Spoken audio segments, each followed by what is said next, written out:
Agora, irmãos, sem mais nos demorar, eu peço que você abra a sua Bíblia para 1 Coríntios capítulo 11. A primeira carta de Paulo aos Coríntios capítulo 11. E hoje quero falar sobre o banquete da graça, do amor e do perdão. Hoje eu quero trazer uma mensagem sobre a ceia do Senhor. Porém, esta mensagem sobre a ceia do Senhor é uma mensagem bastante contundente, porque esta mensagem ela está inserida em um contexto de orientação e repreensão à igreja de Corinto. Então, através desse texto sagrado, queremos trazer algumas aplicações e um desafio para a nossa igreja, a igreja do Senhor Jesus Cristo, para todos nós aqui. Então, com atenção à palavra de Deus, 1 Coríntios capítulo 11, dos versículos 17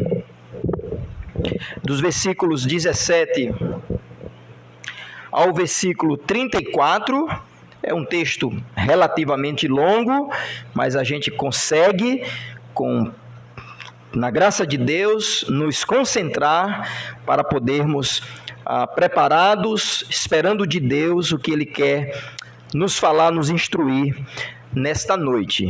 Então acompanhe com fé, com atenção, com a Bíblia aberta. O povo de Deus é o povo do livro, o povo da palavra de Deus.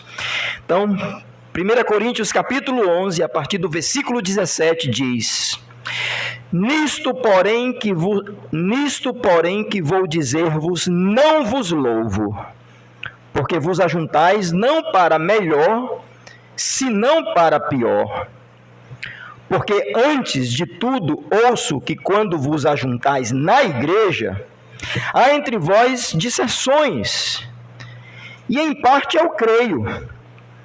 E até importa que haja entre vós heresias, depois eu explico essa palavra, para que os que são sinceros se manifestem entre vós. De sorte que quando vos ajuntais, num lugar não é para comer a ceia do Senhor, porque comendo cada um toma antecipadamente a sua própria ceia. E assim um tem fome e o outro embriaga-se. Não tem de vós, porventura, casas para comer ou para beber? Ou desprezais a igreja de Deus, envergonhais os que nada têm? Que vos direi? Louvar-vos-ei? Nisto não vos louvo. Porque eu recebi do Senhor o que também vos ensinei, que o Senhor Jesus, na noite em que foi traído, tomou o pão e, tendo dado graças, o partiu e disse: Tomai e comei, isto é o meu corpo que é partido por vós. Fazei isto em memória de mim. Semelhantemente, também, depois de cear, tomou o cálice, dizendo: Este cálice é o Novo Testamento no meu sangue. Fazei isto todas as vezes que beberdes em memória de mim. Porque todas as vezes que comerdes este pão e beberdes este cálice, anunciais a morte do Senhor, até que venha. Portanto, qualquer que comer este pão ou beber o cálice do Senhor indignamente, será culpado do corpo e do sangue do Senhor. Examine-se, pois, o homem a si mesmo, e assim coma deste pão e beba deste cálice. Porque o que come e bebe indignamente, come e bebe para a sua própria condenação, não discernindo o corpo do Senhor. Por causa disto, há entre vós muitos fracos e doentes, e muitos que dormem. Porque se nós nos julgássemos a nós mesmos, não seríamos julgados. Mas quando somos julgados, somos repreendidos pelo Senhor, para não sermos condenados com o mundo. Portanto, meus irmãos, quando vos ajuntais para comer, esperai uns pelos outros. Mas se algum tiver fome, coma em casa, para que não vos ajunteis para juízo. Porquanto as demais coisas ordená-lo-ei quando for. Amém. Irmãos, esta é a palavra poderosa do Senhor. Mais uma vez, vamos a Deus em oração. Santo Deus e Pai, necessitamos do Senhor, pela intervenção poderosa do Teu Santo Espírito, o Consolador e Iluminador. E através do nome de Jesus, suplicamos que agora intervenha o Senhor, pela Tua palavra, pela pregação da Tua palavra, apesar do mensageiro, atingindo os nossos corações, as nossas almas. E que nesta noite haja quebrantamento, restauração de almas, boa comunhão, verdadeira comunhão, restauração de vidas, disposição de servir ao Senhor com sinceridade. Que a tua igreja saia daqui, ó Deus, instruída pela tua palavra, somente pela tua palavra. E também se há em nosso meio pessoas que não têm Jesus Cristo, não têm certeza da salvação, que agora, hoje, através da pregação poderosa da tua palavra, que ela é que é poderosa, que o Senhor traga pessoas das trevas para a luz de Cristo. Pois é assim que nós oramos, no nome de Jesus. Amém e amém. Irmãos, nós conhecemos desde o início da caminhada cristã o que significa ou quais são os elementos que compõem esta célebre comunhão da ceia do Senhor. Na realidade, eu não tenho o objetivo hoje de forma mais detida, trazer significados, apesar que falarei sobre eles, mas apesar de não entrarmos acerca da ceia do Senhor no que se refere desde a sua origem, seu significado e propósito, eu quero mostrar aos irmãos esta noite que através do texto que acabamos de ler, a ceia do Senhor, como sendo este sermão ou esta pregação dramatizada, aonde a igreja de Jesus se reúne ao redor da mesa para participar com os elementos na expectativa da volta de Jesus. A importância desta solene convocação. E a importância desta solene convocação se dá, irmãos, por aquele pelo qual nós celebramos, que é o próprio Jesus Cristo ressurreto entre nós, que está vivo à destra de Deus e que está presente em nosso meio, sonda os nossos corações.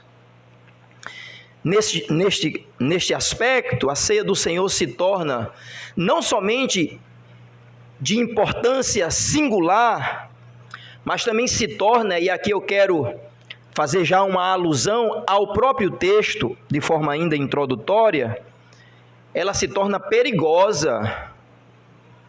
Ela se torna perigosa porque o apóstolo Paulo está instruindo a uma igreja que estava se reunindo para celebrar a ceia, junto com uma festa, com uma comunhão, já explicarei um pouco mais acerca disso, mas que aquele ajuntamento, que certamente havia todos os elementos que deveriam compor esses elementos, não estava na aprovação de Deus. Por isso que o apóstolo Paulo disse que ele não poderia elogiar a igreja e que eles estavam desprezando a igreja do Senhor. Por isso que o dono da igreja estava disciplinando alguns por causa deste desprezo à ceia do Senhor.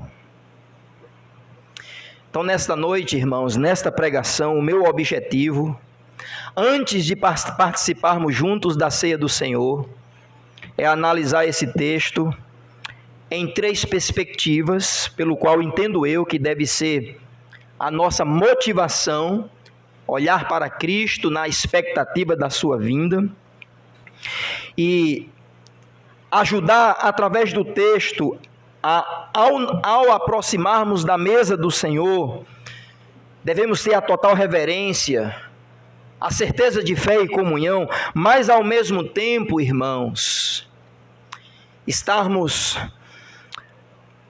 ajudando uns aos outros contra a superficialidade, contra a religiosidade vazia de apenas símbolos sem sentido. E mais ainda, irmãos, lutarmos contra um coração hipócrita, que apesar de estar fazendo algo para o Senhor, não tem recebido a sua aprovação. Então, o meu objetivo hoje é mostrar aos irmãos que a ceia do Senhor ela de fato se cumpre em seu propósito quando a igreja se reúne com discernimento, humildade e quebrantamento. Mas, ao mesmo tempo, se esses elementos não tiverem presentes em nosso coração, a ceia do Senhor se torna apenas a ceia dos homens, pela qual não se agrada ao Senhor. Eu quero dividir esse texto, então, em 3 palavras que eu coloquei apenas para aspectos didáticos, com a letra C, e que a primeira palavra é a palavra contrição. Contrição. Antes de explicarmos a palavra à luz da Bíblia, pois essa palavra aparece, eu quero mostrar agora a partir do versículo 17 ao 22, que o apóstolo Paulo estava preocupadíssimo com o testemunho da igreja no que se refere ao seu ajuntamento solene, sobretudo para a ceia do Senhor. Então, no versículo 17 ao versículo 20, o apóstolo Paulo, ele diz que ele recebeu informações acerca do ajuntamento da igreja. E ele diz no versículo 17 que ele não pode elogiar a igreja. Apesar deles estarem se reunindo, esta reunião dos irmãos era uma reunião não para melhor, mas para pior. Irmãos, percebam no versículo 17 o tom grave, a preocupação pastoral do apóstolo e missionário plantador daquela igreja, que através de informações, ele soube que aqueles irmãos, apesar de estarem ajuntados, aglomerados, não havia uma interação espiritual. Pastor, mas como será que o apóstolo Paulo sabia do coração dos irmãos? Lembra, irmãos, eu tenho dito a vocês isso de vez em quando. Nós não julgamos corações, mas podemos julgar atitudes, palavras, ações. E são estas evidências, através da informação que ele tem, veja versículo 18, quando diz: porque antes de tudo ouço que quando vos ajuntais na igreja, há entre vós dissensões. Certamente, esta informação chegou ao apóstolo Paulo, e não podemos aqui fazer uma inferência se alguém fofocou, porque eu posso tranquilamente concluir, à luz do contexto da preocupação apostólica, que o apóstolo Paulo recebeu esta informação de fato como uma contestação para poder instruir a igreja. Uma igreja que tinha todos os elementos litúrgicos, mas faltava-lhe esta comunhão. E eles estavam insensíveis acerca disso. Por isso que eles não estavam contritos no momento da ceia do Senhor. Não havia uma reflexão ao seu propósito, aos seus elementos e significados. Há um senso escatológico do que a ceia do Senhor significa, que é esperar a vinda de Jesus. Então eles apenas se reuniam, eles se aglomeravam. Eu vou usar um termo mais contemporâneo, eles faziam eventos e programações. E graças a Deus hoje na Assembleia, nossa Assembleia hoje, a igreja elegeu um grupo, para pensar acerca de programações para a igreja. E veja, irmãos, o apóstolo Paulo não está condenando o ajuntamento, porém é a maneira como este ajuntamento está se dando. Aonde ele disse que há dissensões. Essa palavra no versículo 18 é uma palavra muito interessante, mas basicamente seria divisões rixosas, divisões com caráter de discussão mesmo. E o apóstolo Paulo então diz no versículo 19 que de fato Quando acontece isso, às vezes pode ser até para o bem, algo muito interessante no versículo 19. Peço que você fique atento ao versículo 19, porque o versículo 19 talvez é um dos versículos mais difíceis desta porção, pois ele diz: até importa que haja entre vós heresias. A palavra heresias, que a minha Bíblia traduziu assim, traz a ideia de pessoas compartimentadas, partidos. E ele diz: até importa que haja isso, para que os que são sinceros se manifestem entre vós. Olha que interessante, versículo 19. Ele diz: às vezes esses partidos na igreja têm até um certo proveito, porque vai mostrar quem são os carnais, talvez até pensando quem são os incrédulos, acerca deste assunto, pela qual fazia a exposição de Paulo uma grande preocupação. Então, a partir do versículo 19, depois que ele analisa o fato desta informação, versículos 20 a versículo 22, ele faz uma avaliação e, finalmente, uma reprovação. Então, ele diz, a partir do versículo 20, atenção, irmãos: de sorte que quando vos ajuntais no lugar, não é para comer, diga a alguém, a ceia do Senhor. Então Paulo está dizendo aqui, está dizendo assim: esse ajuntamento que vocês estão fazendo é outra coisa, mas não é a ceia do Senhor. E ele explica na sua avaliação: por que, Paulo, que você está dizendo que não é a ceia do Senhor? Versículo 21. Porque comendo cada um, toma antecipadamente a sua própria ceia, e assim um tem fome e outro embriaga-se. Não tendes, porventura, casas para comer ou para beber? Ou desprezais a igreja de Deus? Envergonhais os que nada têm? Que vos direi? Louvar-vos-ei? Nisto não vos louvo. Então agora ele destrincha mais acerca desta aglomeração da igreja, e ele diz: isto não é a ceia. E por que não é?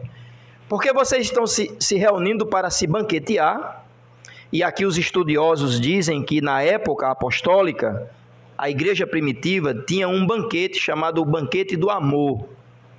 Depois os irmãos podem procurar um pouco mais sobre isso, vocês vão ver com certa facilidade a informação extra-bíblica. Não mostra na Bíblia nenhum texto que fala sobre isso, mas de forma até recorrente você pode ver comentaristas fazendo citações, fazendo referências a textos antigos do 1º, do 2º, do 3º século, sobre este banquete do ágape, banquete do amor, aonde a igreja se reunia para comer e beber, como uma confraternização familiar.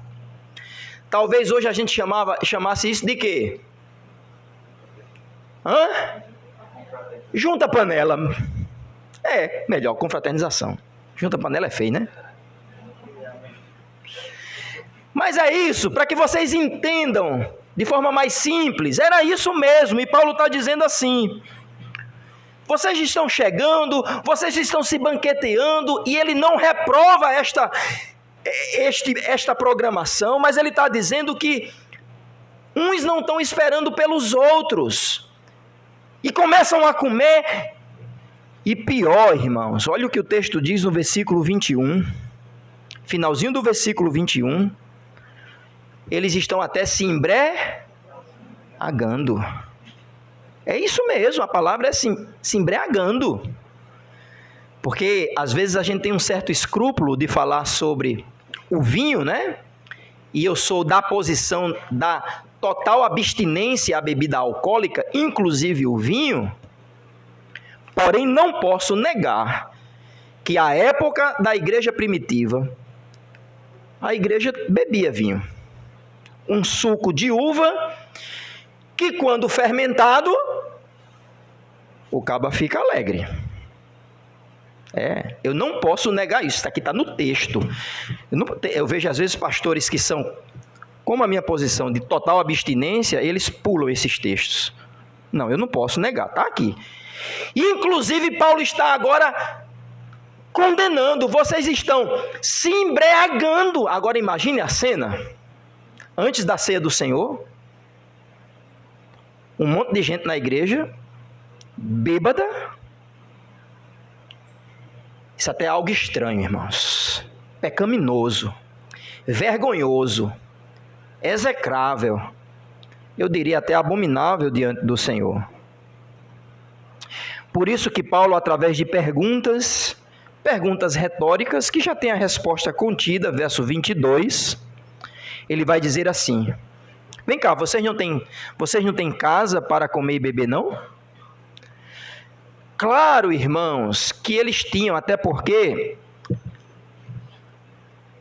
a indicação que o texto nos diz é que muitos que faziam isso, de certa forma, eram abastados.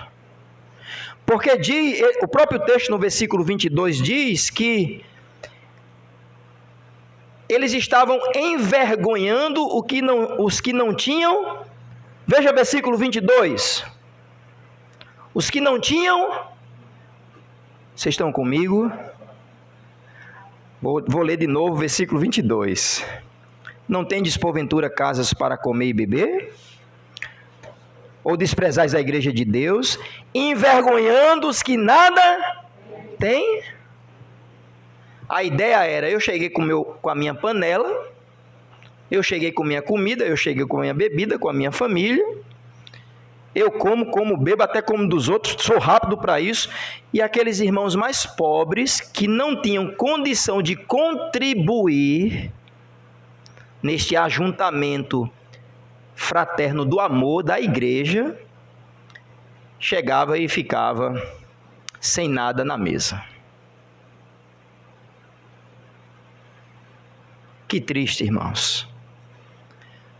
Antes da ceia do Senhor, o banquete do amor estava se tornando o banquete do terror. Porque era povo bêbado, com a barriga cheia e desprezando os mais pobres. Deixa eu dar uma parada agora apenas para fazer um parêntese. É muito bom que a igreja se ajunte a confraternizar-se. Mas às vezes precisamos avaliar a nossa atitude nessas confraternizações. Às vezes, irmãos, e aqui eu estou falando no modo geral, às vezes parece que a gente nunca viu comida na nossa frente. E às vezes nós não damos a deferência, a preferência ao outro. Em certa ocasião, em um certo lugar, em um certo momento, em uma dessas confraternizações, eu fiquei com vergonha alheia do pastor que estava me recebendo. Porque o pastor foi o último da mesa e ele comeu farofa com casca de galeto. Ah, pastor, mas faltou comida? Não, porque depois ele mesmo me mostrou, com muita tristeza, um balde de comida desperdiçada lá na cozinha.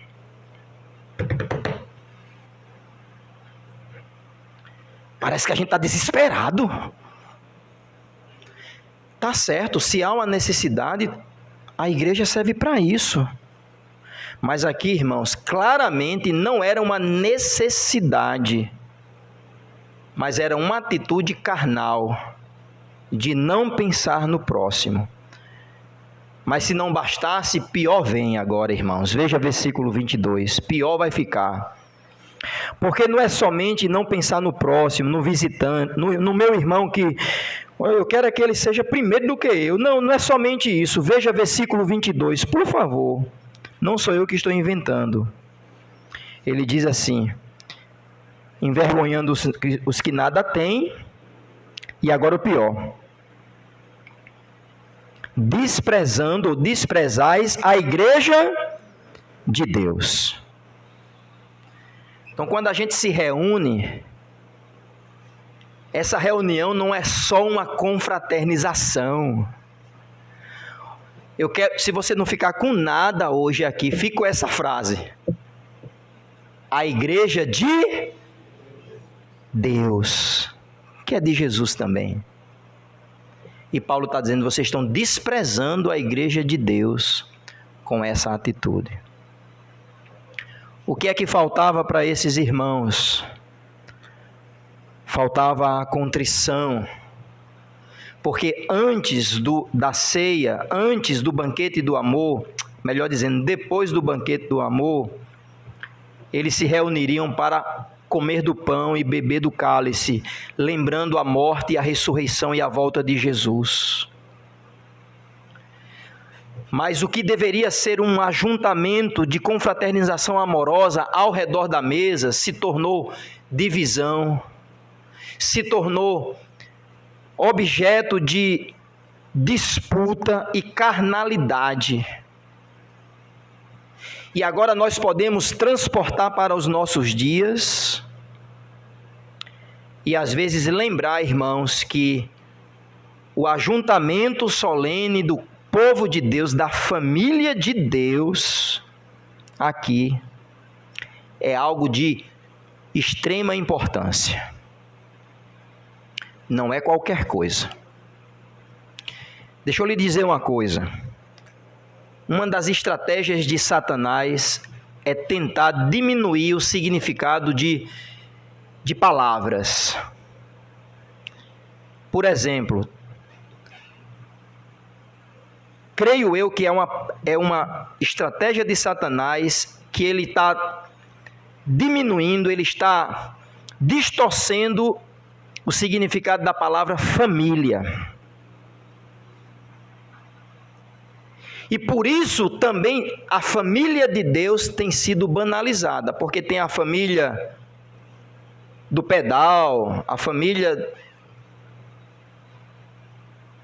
do dominó. Estou tentando pensar em algo que talvez vocês não façam, para você não achar que é com você. Tem a família dos músicos, né, Pedro? Brincadeira. E eu entendo, ok, a família, mas essa palavra família que dá força de comunidade, irmãos, ela é muito bem estabelecida na Bíblia, desde Gênesis, tanto no seio familiar, como a família de Israel como sendo uma nação, e a família de Deus, que é a igreja, que Paulo diz em 1 Timóteo capítulo 2, a família de Deus, a casa do Deus vivo, que é a igreja de Jesus. E isso às vezes a gente despreza, às vezes a gente não leva a sério. Então, irmãos, o versículo 22 traz uma clara reprovação, quando ele diz no final do versículo 22, de fato isto eu não vos louvo. Pastor, mas o que é que tem a ver isso com contrição? É porque pelo jeito não havia ninguém, ou pelo menos a maioria estava insensível a esta realidade da igreja. A palavra contrição, irmãos, à luz da Bíblia, é a disposição espiritual trazida pelo Espírito Santo, o qual o pecador, iluminado pela palavra, tem o seu coração quebrantado e tem a sua consciência aguçada a se arrepender e seguir em obediência ao Senhor, abandonando então práticas pecaminosas e com fé humilde e obediência a Deus, mostra de fato um coração que foi contrito e quebrantado. Textos como Salmo 51, versículo 17 diz que o Senhor, Ele não despreza um coração contrito. Ele não está nem aí para sacrifícios, não desprezando o sacrifício litúrgico do Antigo Testamento, mas o que o salmista está dizendo é: não adianta você trazer um cordeiro sacrificado se você não tem quebrantamento de coração. É isso que o Salmo 51, versículo 17 diz. Também Isaías vai dizer ao povo de Israel que Deus habita no seu povo, apesar de todos os pecados. Ele diz: habito, sim, habito com o contrito e abatido de espírito. A contrição, escute, irmãos, a contrição não é apenas sentir o peso do pecado, mas odiá-lo com todas as suas forças, porque quando a gente peca, a gente sabe que a gente desagradou o Senhor. Isto é um coração contrito. E eu digo aos irmãos, é necessário, quando estivermos na presença de Deus, lembre que a presença de Deus é em todos os sentidos, mas falando especificamente no ajuntamento solene, quando estivermos na presença de Deus, precisamos buscar pelo poder do Espírito Santo um coração quebrantado, sensível ao pecado ao ponto de arrependimento genuíno e mudança de vida. Paulo estava dizendo: vocês parecem que nem casa tem para comer e beber. Isso é uma vergonha. Nisso eu não vos louvo. Paulo estava dizendo: está faltando contrição, um senso completo de quebrantamento na mesa, na ceia do Senhor. Mas em segundo lugar, o apóstolo Paulo segue para a confissão. Para isso, irmãos, ele diz, citando os evangelhos, o propósito da ceia. E a gente já leu do versículo 23 ao versículo 26. E aqui eu quero ser mais rápido, porque vocês conhecem bem o texto. Pelo menos eu estou seguindo assim dessa forma, talvez alguns não, mas do versículo 23 ao versículo 26, Paulo vai dizer, fazendo referência a Mateus 26, Marcos 14, Lucas 22, ou seja, o relato de Jesus na ceia dele com os seus discípulos, e ele está dizendo exatamente o que ele recebeu de Jesus, e ele disse: olha, eu já ensinei isso para vocês, que o Senhor, na noite em que foi traído, pegou o pão, comeu e deu aos seus discípulos, depois tomou o cálice, dizendo exatamente esses elementos, o que cada um deles significa. O pão representa o seu corpo que foi moído, o cálice representa o sangue, que é o sinal do pacto, da nova aliança. Então o corpo e o sangue são simbolizados nesses simples elementos, para que ele pudesse chegar ao versículo 26, que é o propósito da ceia. Veja, irmãos, versículo 26, porque todas as vezes que comerdes esse pão e beberdes esse cálice, anunciais a morte do Senhor até que venha. Então este simples ritual, na realidade, ele nos traz este senso escatológico da volta de Jesus. Então por isso que a ceia precisa de uma contrição, para que de fato, iluminados pelo Espírito Santo, haja uma confissão, quebrantado, de genuíno coração. E aqui eu quero me ater, irmãos, ao versículo 28, atenção ao versículo 28, aliás, versículo 27 e versículo 28, porque essa advertência deveria nos colocar de joelhos. Versículo 27, portanto, então, do que ele falou, né? Porque que Jesus fez a ceia, os elementos da ceia e qual é o propósito. Portanto, qualquer que comer este pão ou beber o cálice do Senhor indignamente, será culpado do corpo e do sangue do Senhor. Versículo 28, examine-se, pois, o homem a si mesmo, e assim coma deste pão e beba deste cálice. Então a contrição, ela tem um segundo passo. A contrição, esta sensibilidade que estamos pecando contra Deus, que este ajuntamento não é religioso apenas. Sim, tem aspectos religiosos, eu não tenho nenhum problema com essa palavra, mas vai para além disso. A família de Deus reunida na expectativa da volta do Senhor. Ela se quebranta, ela se confraterniza em amor contrito para se autoexaminar, para que não venhamos a beber e a comer de forma indigna. A palavra é não equiparado. É como se eu estivesse reprovado ou abaixo, aquém da ceia do Senhor. Irmãos, versículos 27 e 28 nos mostra que a ceia do Senhor é um momento de confessarmos os nossos pecados com seriedade. E aqui eu vejo dois extremos, dois perigos em extremos.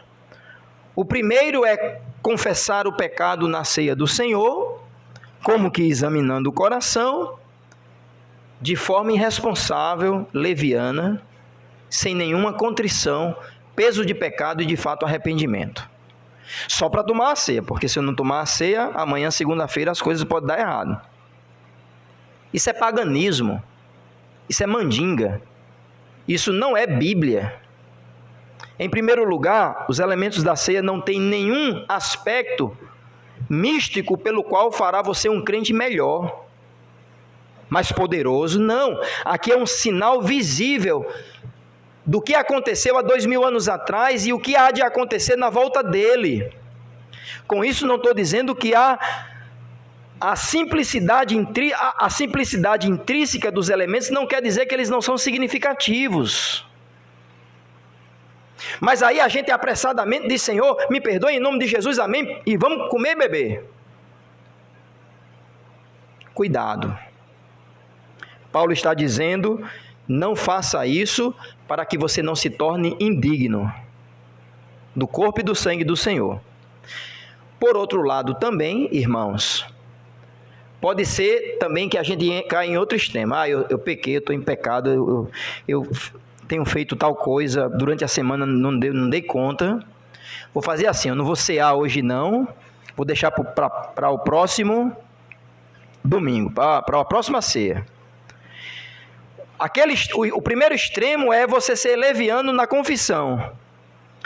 E o segundo extremo é você procrastinar, você deixar para depois algo que é urgente. E que este momento nos faz refletir, nos conduzindo a uma contrição para o arrependimento, para a confissão.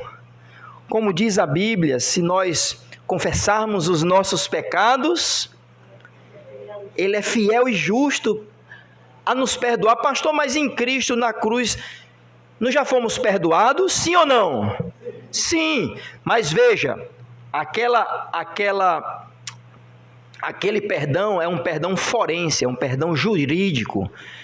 Nós fomos declarados inocentes, nós não somos mais réus culpados. Mas a Bíblia diz que o crente precisa confessar os seus pecados para quebrantamento e para restauração à vista da santificação. Não que esse pecado nos condenará, mas o pecado, irmãos, quebra a comunhão com Deus e a comunhão com os meus irmãos, com a igreja de Jesus. Aí a gente diz assim: eu não vou confessar rápido não, então eu não vou tomar a ceia não. Aí é o outro extremo. Não faça isso, porque a Bíblia diz no versículo 27, que ao comer indignamente, e aqui eu quero fazer uma inferência, ao não comer, você também se torna indigno, no sentido de que você está dizendo que Jesus não é suficiente para que você seja restaurado do seu pecado, ou que você ainda não quer se arrepender. Talvez você quer segunda-feira ainda gostar um pouquinho mais daquele pecado que você já está pensando em fazer. Ô irmãos, apenas palavras chocantes para nos trazer a reflexão, a importância da confissão de pecados. Pastor, esse tom está muito grave, vai piorar. Veja versículo 29, aliás, 28 e 29, Examine-se, pois, o homem a si mesmo, e assim coma deste pão e beba deste cálice, porque o que come e bebe indignamente, come e bebe para a sua condenação, não discernindo o corpo do Senhor. Por causa disto, há entre vós muitos fracos e doentes, e muitos que já dormem. Eita! Paulo está dizendo, examine-se, coloque-se neste escrutínio, no secreto que Deus sonda o seu coração. Se quebrante e confesse o seu pecado, para que você de fato coma e beba de forma digna, na esperança de que o Senhor restaure a sua alma, a sua comunhão, vai lhe dar bom ânimo, vai lhe dar um coração firme. Porém, se você não se examinar, e você continuar a comer, veja 29, indignamente, é como se você não estivesse discernindo o significado da ceia do Senhor. Ao ponto aqui de beirar Paulo dizer, você é um descrente. Quando ele diz no versículo 29, quem come e bebe assim, de forma irrefletida, não discernindo, come e bebe para a sua própria condenação. Alguma confusão aqui, porque alguns leem e dizem assim, eita pastor, se eu comer indignamente, então eu vou ser condenado. Não é isso. A Bíblia diz que não há mais nenhuma condenação para aqueles que estão em Cristo Jesus. Aqui a ideia é, se você não consegue discernir esse momento solene e ao mesmo tempo simples, e você continua nessa leviandade, nessa irresponsabilidade, é como se você tomasse para si a sua própria condenação. Nesse sentido, irmãos, veja versículo 30. É por causa desta leviandade, desta irresponsabilidade de comer e beber junto com a igreja a ceia do Senhor, é por causa disso que há muitos fracos, doentes e alguns que já dormem. O apóstolo Paulo está concluindo que pessoas que estavam fracas e até adoecidas, palavra fracas aqui, muito provavelmente a palavra débil, é uma pessoa que está confusa, uma pessoa que está também com a sua consciência, não com o senso normal do Evangelho. É uma palavra muito interessante que ele usa também no capítulo 8, os fracos na fé, os débeis, uma consciência muito sensível, pode ser, mas também pode ser alguém que está prestes a tropeçar e se escandalizar. Muitos fracos estão entre vocês, alguns doentes e até alguns que dormem. Sabem quem são esses que dormem? Alguns morreram. E Paulo está dizendo que isto tem uma ligação direta com a ceia do Senhor. Eita, pastor, o senhor está fazendo medo da gente. Não, está aqui no texto. Veja como isto é sério. Ao ponto de Paulo dizer que, sendo o Senhor longânimo, ele nos repreende em amor, que a gente vai falar já já, e no versículo 32. Deus disciplina quem ama, irmãos.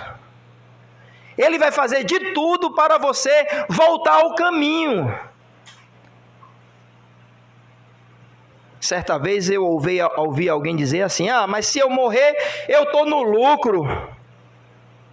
Porque Paulo disse, para mim, o viver é Cristo, mas o morrer é ganho. Mas o cara estava no pecado. Veja como a gente usa a Bíblia para justificar o pecado. A morte aqui, sim, de fato, significa a presença de Deus, mas foi um ato disciplinador do Senhor. Meu amigo, meus irmãos, você morrer por causa de Jesus é uma coisa, mas morrer porque está em pecado é outra.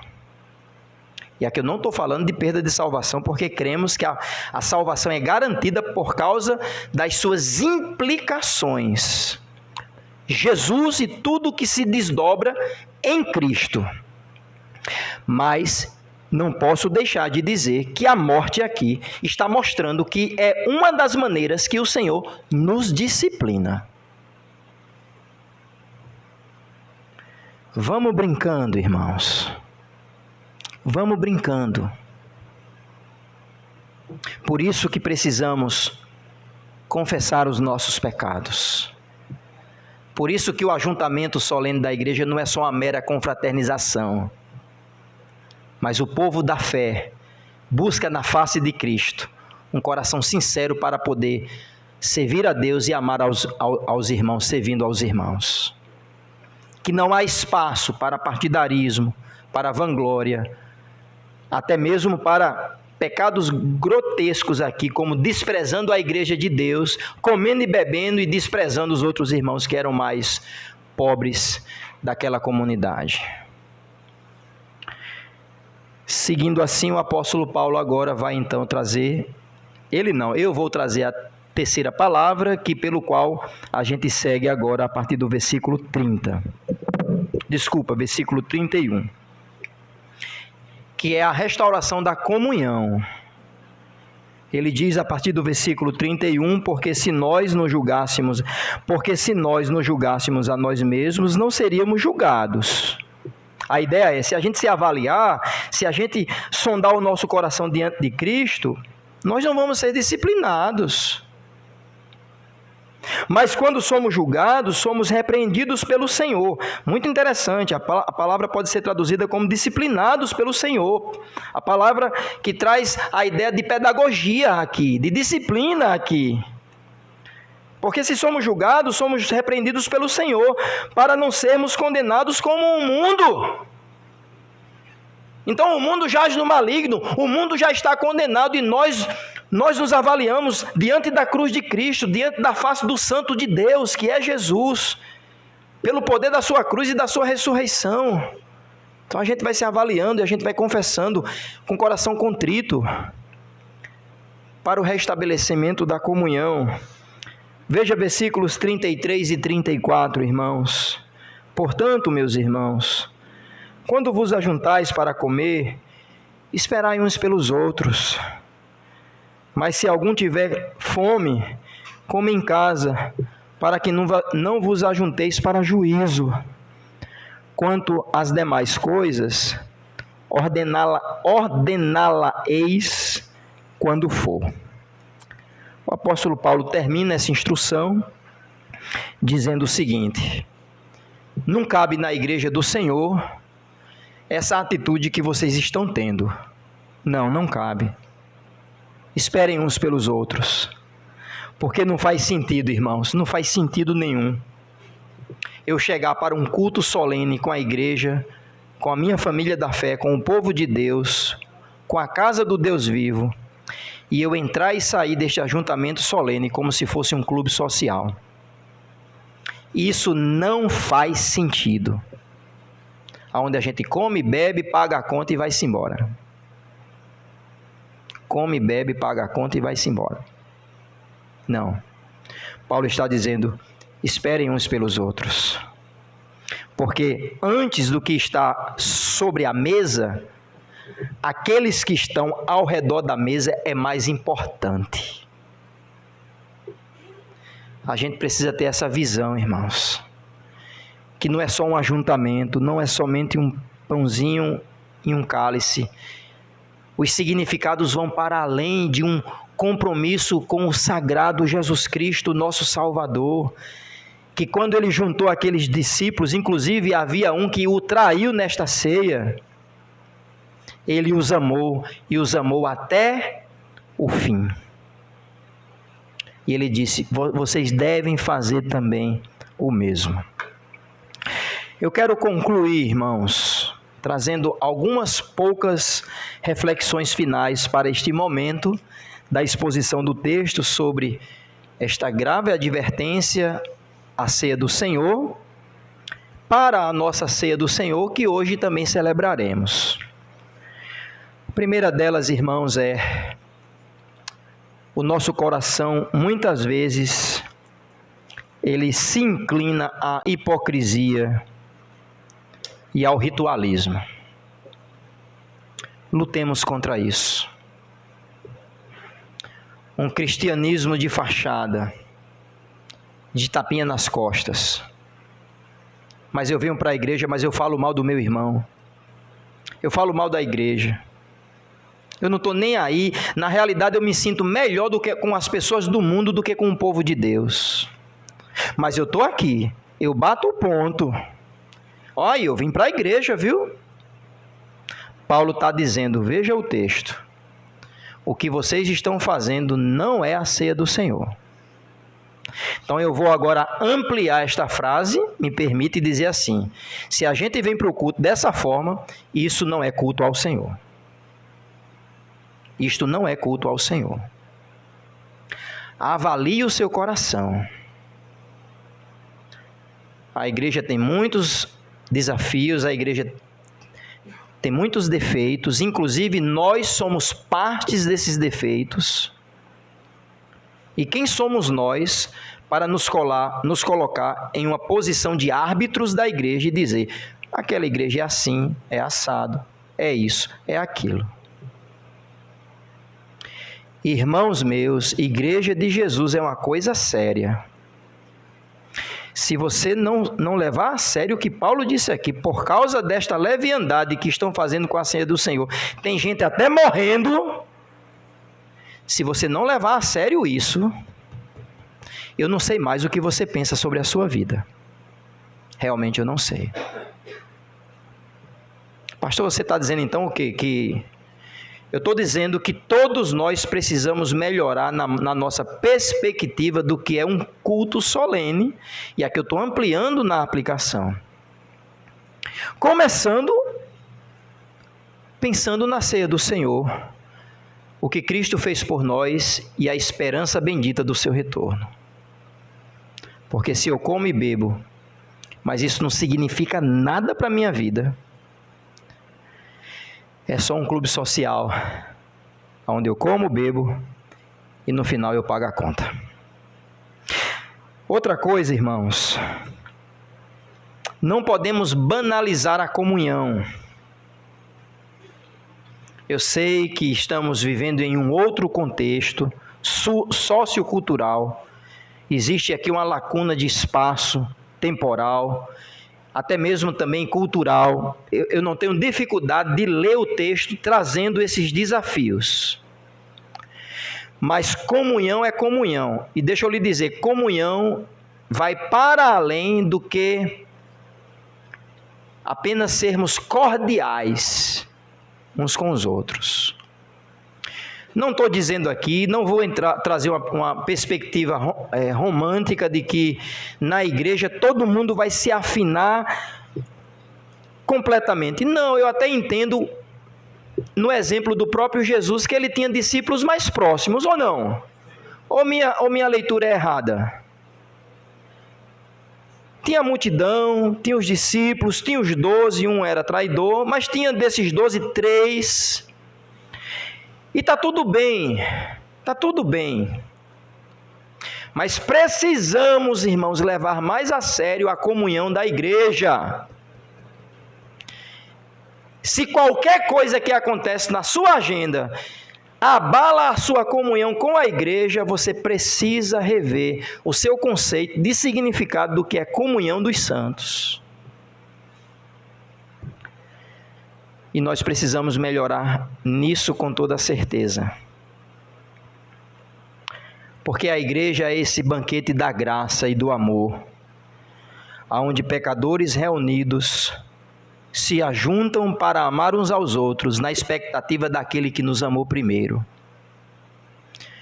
Agora, se há um traidor, haverá um momento que ele vai sair. É verdade. Mas enquanto estamos reunidos, seja Pedro que negou, seja Tomé que duvidou, seja o que for, porque os discípulos são os nossos retratos lá, mas é esse banquete da graça, onde perdoamos e somos perdoados.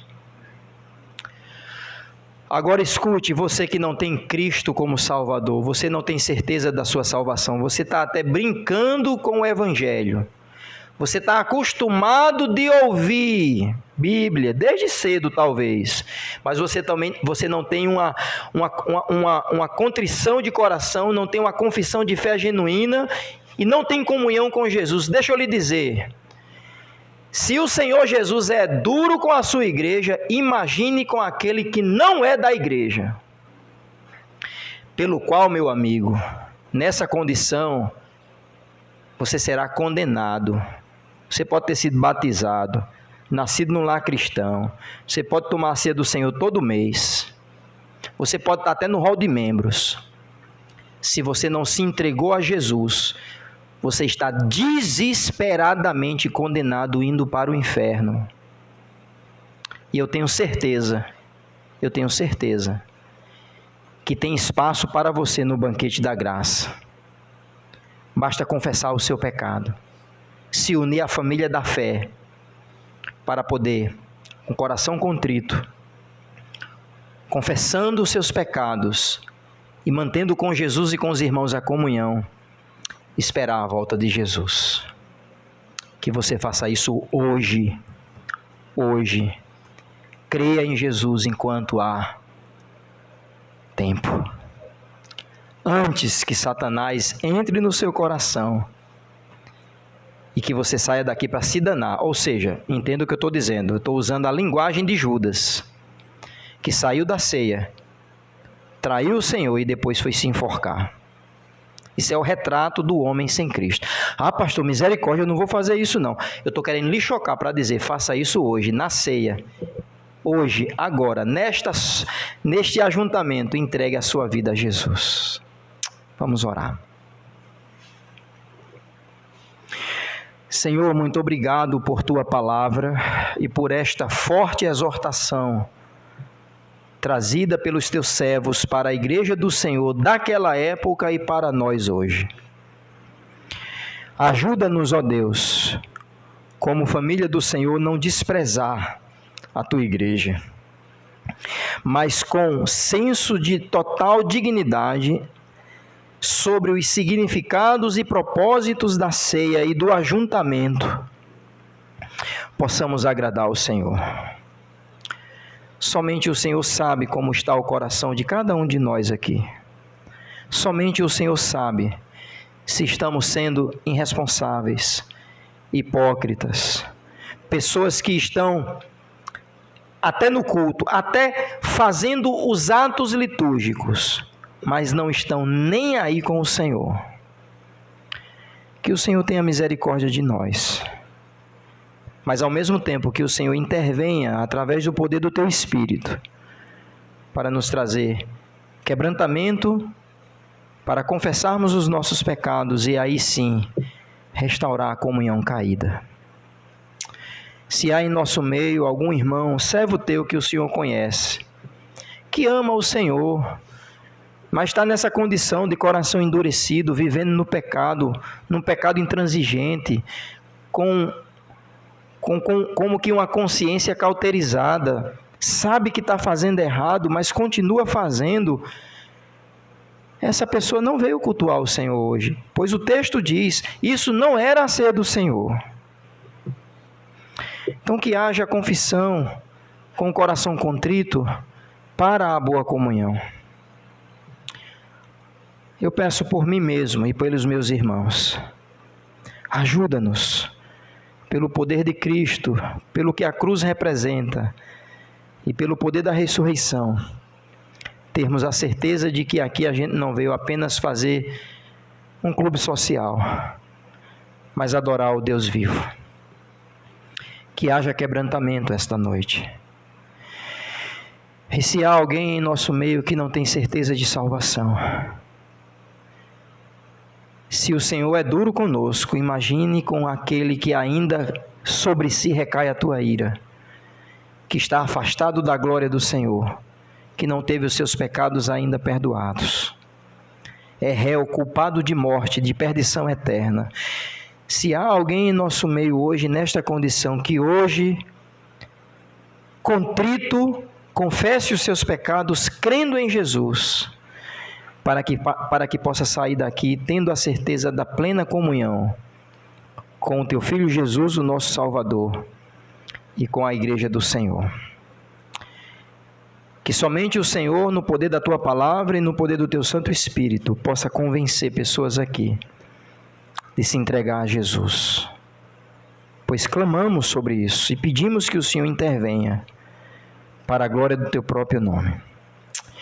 Então é assim que nós oramos, ó Deus. Oramos no nome de Jesus. Amém e amém.